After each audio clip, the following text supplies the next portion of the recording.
Hai, balik lagi di series review. Kali ini kita akan membahas series A Shop for Killers season kedua, episode pertama dan kedua.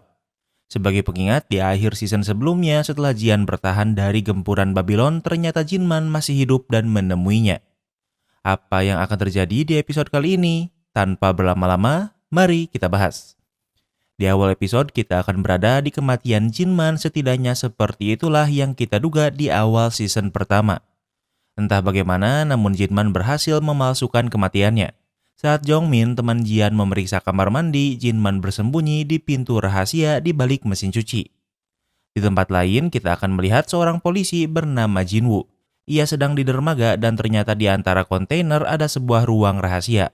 Di sana terdapat banyak senjata dan di sana ia bertemu dengan Pasin dan juga Jinman. Selain mereka, ada lagi satu mata-mata dari Korea Utara bernama Chulseung. Mereka berempat berkumpul untuk membantu Jinman mengalahkan Babylon yang akan terpancing atas kematian palsu Jinman. Markas Babylon di luar terlihat seperti pabrik beras biasa. Namun di bawah tanahnya markas Babylon sebenarnya. Dalam radius 1 kilometer hanya tanah kosong sehingga jika ada yang mendekat akan langsung terlihat.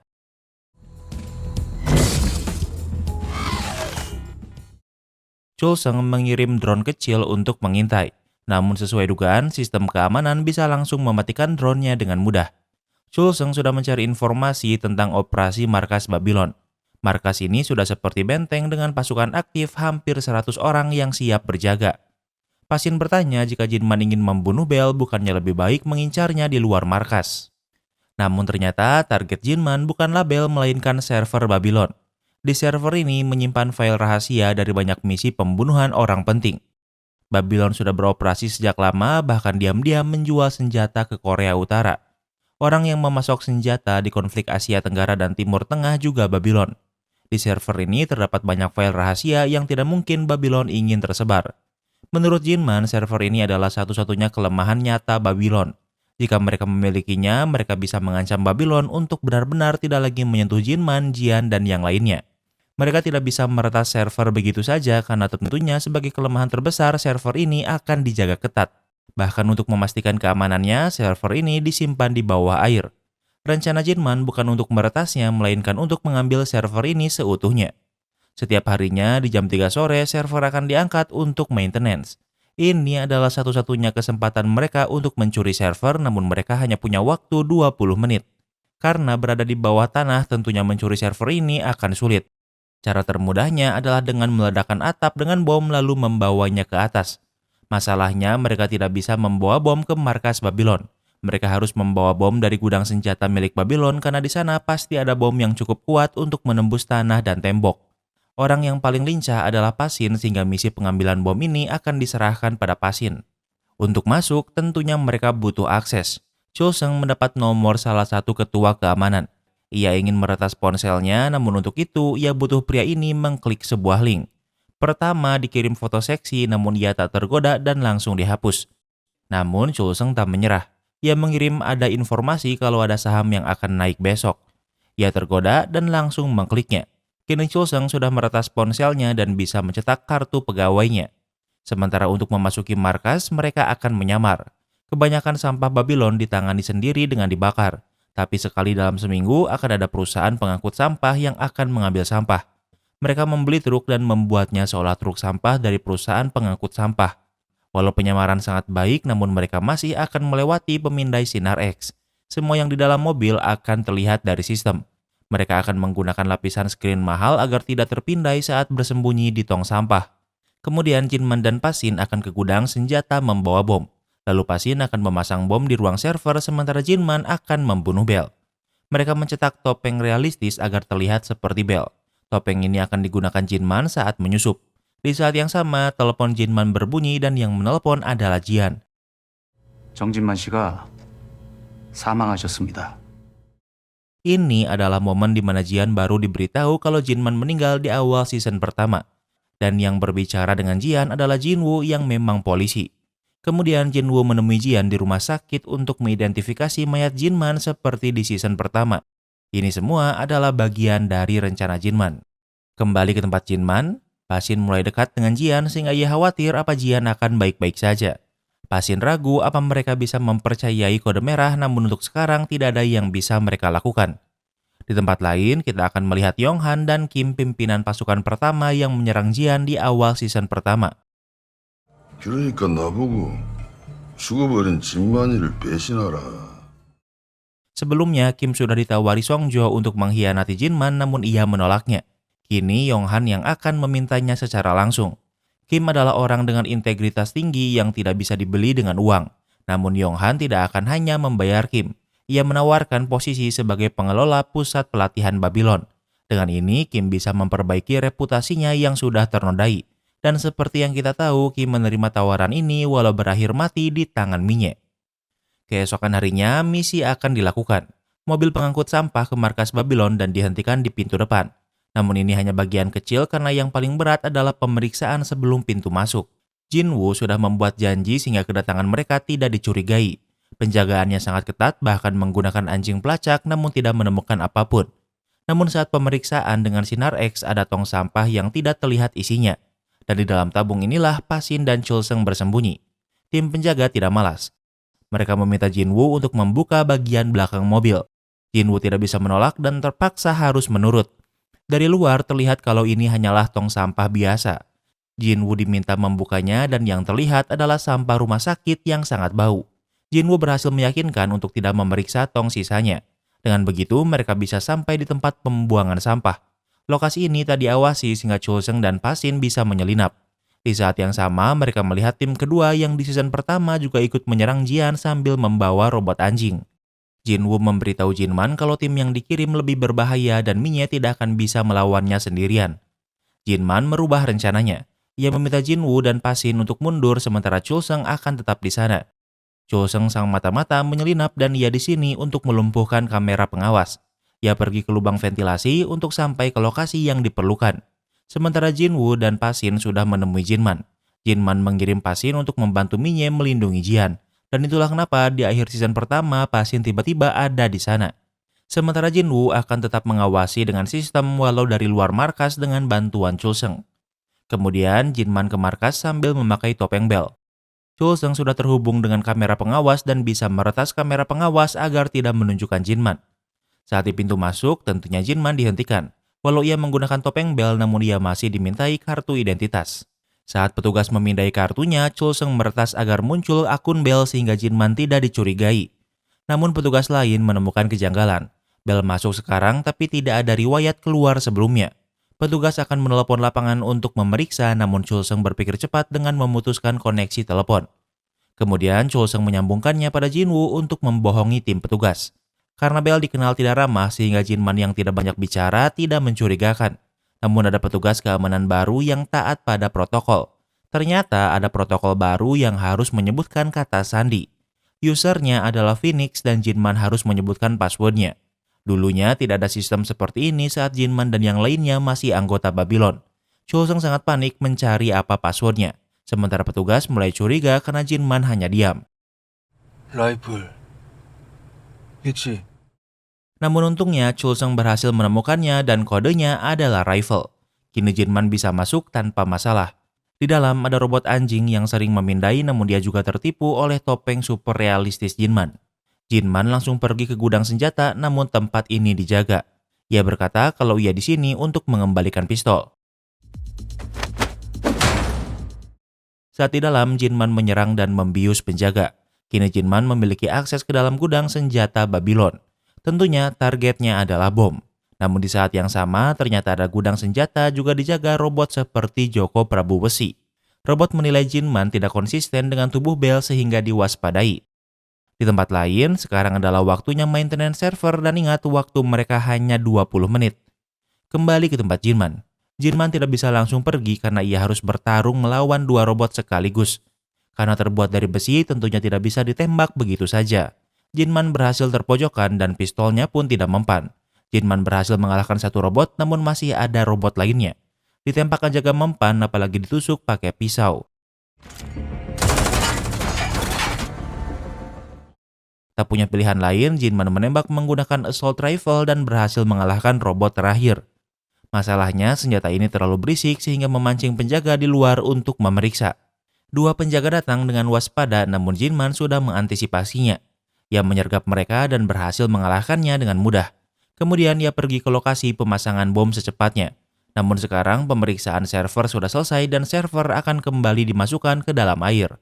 Chulseng tahu kalau Jinman tidak akan sempat sehingga ia terpaksa harus turun tangan. Tinggal ada satu penjaga di sana dan ia berhasil mengalahkannya dan menghentikan server ke dalam air. Tak lama kemudian Jinman juga bergabung walau terlambat. Di saat yang sama ada yang melapor kalau ia melihat bel 2 kali. Tim keamanan menjadi waspada dan mobil bel ditemukan ada 2. Mereka sadar kalau ada yang meretas kamera pengawas. Banyak drone disebar untuk mencari apakah ada penyusup di sini. Sementara di ruang server, Chulseng memasang sisa bom untuk mengeluarkan server. Namun ternyata penjaga yang ia serang sebelumnya sudah tersadar. Tahu kalau ada penyusup, ia menyalakan alarm. Di saat yang sama, lokasi Jinwoo juga sudah ketahuan. Drone ini tidak dilengkapi senjata, namun karena lokasi Jinwoo ketahuan, ia harus melarikan diri. Tak lama kemudian beberapa orang dikirim untuk menyerang Jinwoo. Namun ia sudah kabur dan memasang bom di dalam mobil. Kembali ke dalam, Jinman meledakkan pintu control room. Ia di sini untuk membunuh Bell namun ia berhasil menghindar. Saat ada yang menembak Jinman, Bell memanfaatkannya untuk melarikan diri. Karena sudah waspada, ada beberapa pasukan bersenjata lengkap yang menyerang Jinman.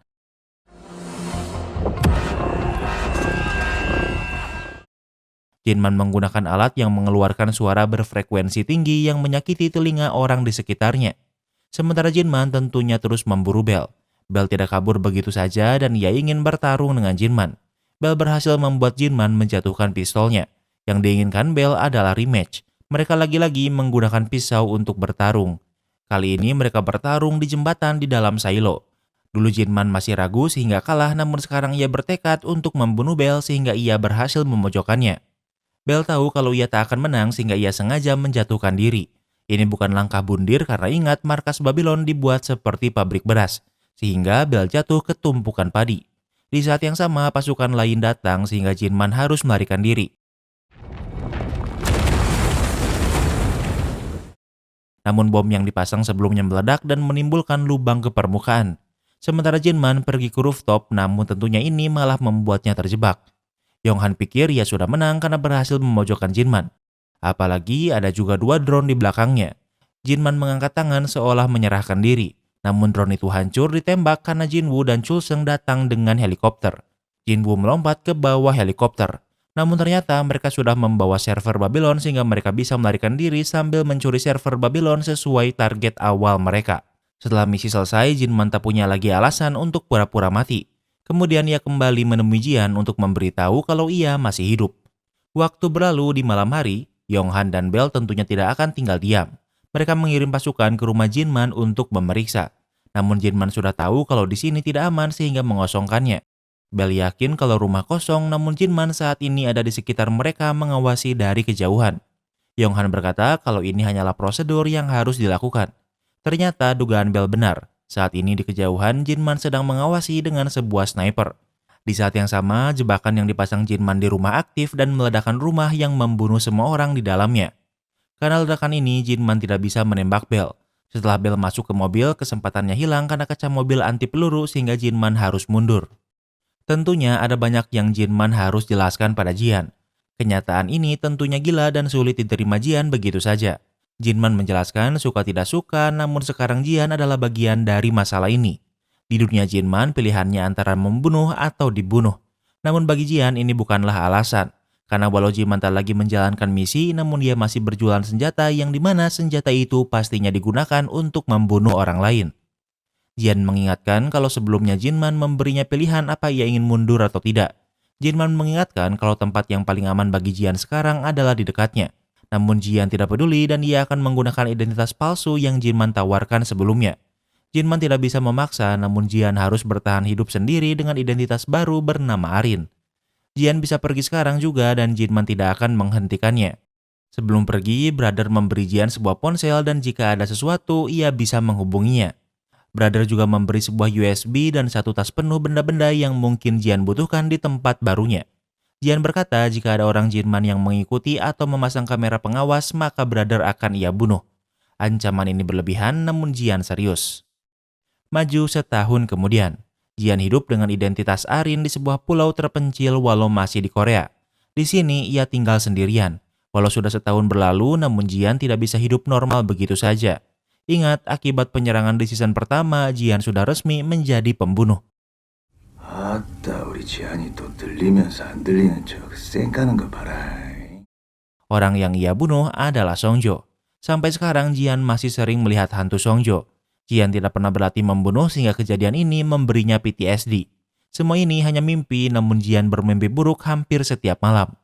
Keesokan harinya, Jian bekerja sebagai pembuat jaring untuk nelayan bersama nenek-nenek lain. Jian tidak bisa berbaur dengan mereka yang sering bergosip saat bekerja. Mereka dibayar per jam sehingga ada yang tidak suka saat Jian bekerja terlalu cepat. Jian tidak peduli dan menyelesaikan tugasnya. Walau sudah setahun di sini, namun Jian masih belum memiliki teman, lalu ia pergi lebih dulu. Saat Jian pergi, tentunya orang-orang di sini membicarakannya. Karena usia mereka terlalu jauh, mungkin itulah alasan mereka tidak bisa akrab. Tak lama kemudian, seorang pria bernama Wujin menemui mereka. Wujin adalah anak dari nenek yang berdebat dengan Jian sebelumnya. Wujin menjelaskan mereka harus baik pada Jian. Dengan Jian, anggota mereka pas 30 orang sehingga bisa mendapatkan tunjangan dari pemerintah. Wujin bisa dibilang adalah manajer di sini. Ternyata nenek-nenek di sini tidak membenci Jian. Bahkan ibu Wujin niatnya memberi makanan untuk Jian setelah selesai bekerja agar lebih dekat. Namun karena Jian sudah pulang, ia menitipkannya pada Wujin untuk memberikannya pada Jian. Wujin menurut lalu pergi ke rumah Jian. Namun walau usia mereka dekat, Wujin dan Jian juga tidak berteman sehingga Wujin canggung. Ia berlatih di depan pintu sebelum menemui Jian. Namun saat menyalakan bel, ternyata belnya rusak. Wujin mengintip dan terlihat kalau halaman Jian berantakan dipenuhi galian aneh. Di saat yang sama, saat ini Jian sedang tidur. Seperti biasa, ia bermimpi buruk dan saat terbangun Jian berteriak. Wujin mendengarnya sehingga ia menjadi khawatir. Ia memanjat dinding namun ternyata Jian sudah menyiapkan jebakan sehingga sekarang Wujin terikat. Jian mendengarnya, namun saat akan pergi, tanpa sengaja Jian menjatuhkan barbel yang mengenai ponselnya hingga rusak. 뭐야? 당신이 왜 여기 있어? Saat Jian memeriksa, ia sadar kalau itu hanya Wujin. Wujin berkata kalau ia di sini untuk mengantarkan makanan, namun sekarang makanan itu terbuang. Wujin tidak menyalahkan Jian karena ini adalah salahnya yang menaiki dinding tanpa izin. Namun walau begitu, Jian juga tidak meminta maaf karena selama setahun ini ia menjadi sangat defensif pada siapapun. Wujin tak berkata apa-apa kemudian pergi sambil kesakitan. Dengan cepat Jian ke kamarnya yang ternyata memiliki ruangan dengan kode. Ternyata di sekitar rumah ia sudah memasang kamera pengawas dan terus mengawasi Wujin. Jian khawatir kalau Wujin adalah orang suruhan Jinman atau malah Babylon. Namun sejauh ini sepertinya Wujin hanyalah orang biasa. Di tempat lain kita akan melihat seorang pria bernama Insop. Ia adalah pengacara Babylon dan saat ini sedang menunggu Jinman untuk bernegosiasi. Tiba-tiba seorang pelayan menemuinya memberi sebuah ponsel. Jinman tidak muncul dan memilih menelepon. Alasan Jinman tidak menemui Insop secara langsung karena Babylon melanggar janji. Jinman mengirim data anggota Babylon. Ternyata ada 3 anggota Babylon di sini yang mengawasi tanpa sepengetahuan Insop. Kini Insop mengerti kenapa Jinman tidak menemuinya.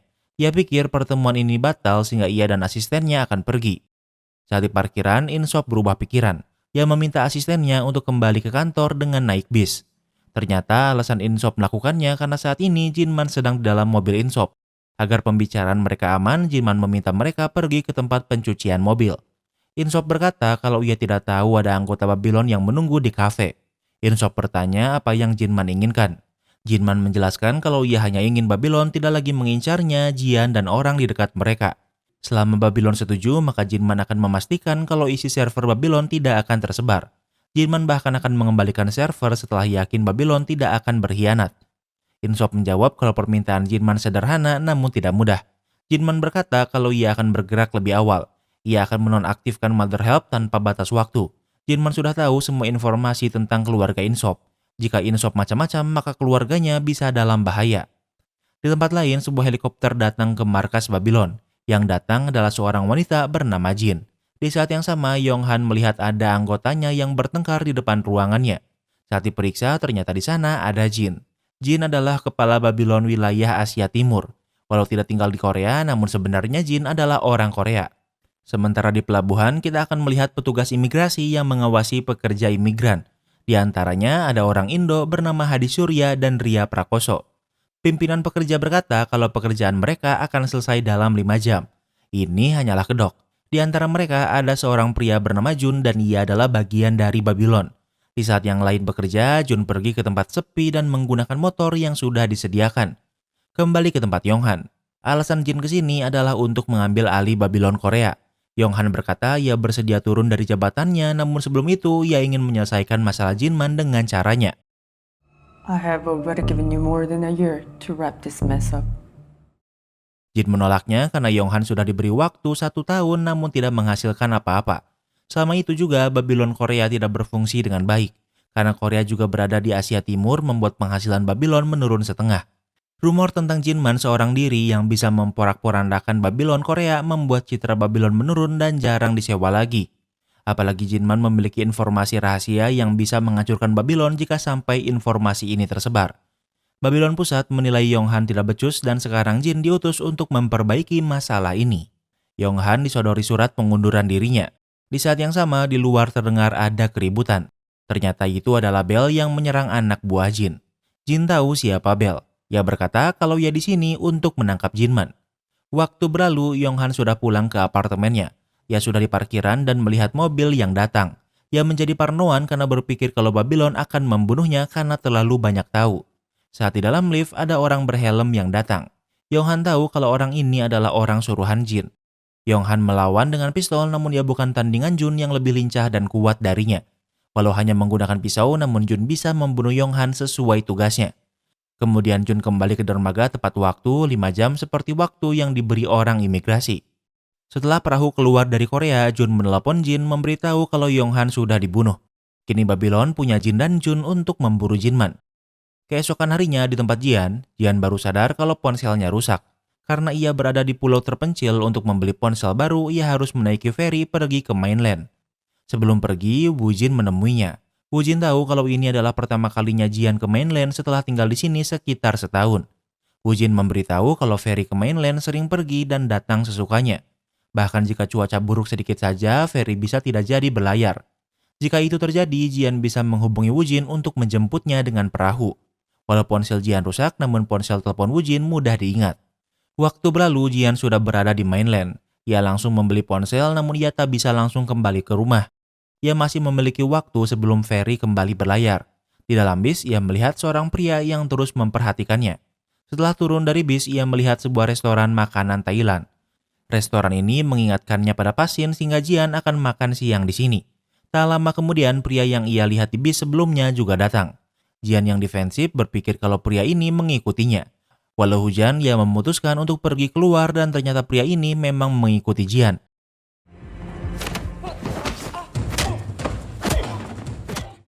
Saat di tempat yang sepi, Jian langsung menyerangnya. Ternyata pria ini mengejar Jian untuk mengembalikan ponselnya karena tertinggal di restoran. Jian membiarkan pria itu pergi. Di saat yang sama, ia melihat hantu Songjo yang menertawakannya karena menyerang orang tak bersalah. Kemudian Jian ke dermaga untuk membeli tiket. Namun ternyata karena hujan ini membuat semua feri ke pulau berhenti beroperasi. Jian tidak ingin tinggal di sini sehingga ia menelepon Wu Jin untuk menjemputnya. Waktu berlalu walau perahunya kecil namun Wu Jin menjemput Jian dan ini bukanlah masalah besar. Jian bertanya kenapa Wu Jin tidak bertanya tentang halaman rumahnya berantakan. Jika Jian adalah Wu Jin, ia pasti akan menanyakannya. Wu Jin menjawab kalau semua orang pasti punya masalah masing-masing. Ia bukan tipikal orang yang suka ikut campur masalah orang lain. Wu Jin juga menambahkan kalau nenek di pulau tidak jahat, malahan mereka sangat peduli pada Jian. Di saat yang sama ada penjaga pantai. Mereka melakukan pemeriksaan acak dan perahu Wu Jin akan diperiksa. Wu Jin meminta Jian mengambil alih kemudi. Wu Jin ingin membuang sesuatu dan ternyata itu adalah pistol. Jian melihat ponsel Wu Jin yang menunjukkan pesan kalau ia bekerja untuk Mother Help. Di tempat lain, Jinman, Chul Seng, dan Jinwoo sedang bersama.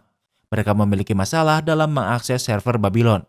Di saat yang sama, Brother menunjukkan kalau ternyata Babylon memiliki buronan $2 juta untuk yang bisa menangkap Jian. Dan dengan begitu, episode pertama dan kedua pun berakhir. Kini kita masuk ke sesi rating. Jujur, karena maju setahun begitu saja, rasanya jadi lumayan anti klimaks menurut Mimin. Tapi untungnya masih dibuat punya objektif yang jelas jadi pace-nya masih bisa cepat. Ada beberapa karakter baru yang bakalan Mimin bahas. Yang pertama adalah Jin. Menurut Mimin, si Jin bakalan punya hubungan sama si Bell atau Jinman. Yang kedua adalah Wu Jin. Menurut Mimin, si Wu Jin gak tahu kalau Jian adalah keponakan Jinman. Wu Jin cuma kebetulan aja bekerja untuk Mother Help. Dan yang ketiga, menurut Mimin bakalan ada pengkhianat dan itu adalah Pasin. Pasin punya keluarga di Thailand dan Jin bisa mengancam keluarga Pasin agar Pasin mengkhianati Jinman. Yang bikin Mimin agak kecewa gak dijelasin bagaimana cara Jinman memalsukan kematiannya. Walau Mimin pikir bakal ngelanjutin dari season sebelumnya tapi ternyata tidak. Tapi ceritanya masih menarik, jadi untuk episode pertama dan kedua ini Mimin kasih rating 9/10. Apa kamu setuju sama rating Mimin? Jangan lupa like video ini kalau kamu suka dengan video ini dan jangan lupa juga cek video kita lainnya. Terima kasih sudah menonton dan sampai bertemu lagi di episode berikutnya.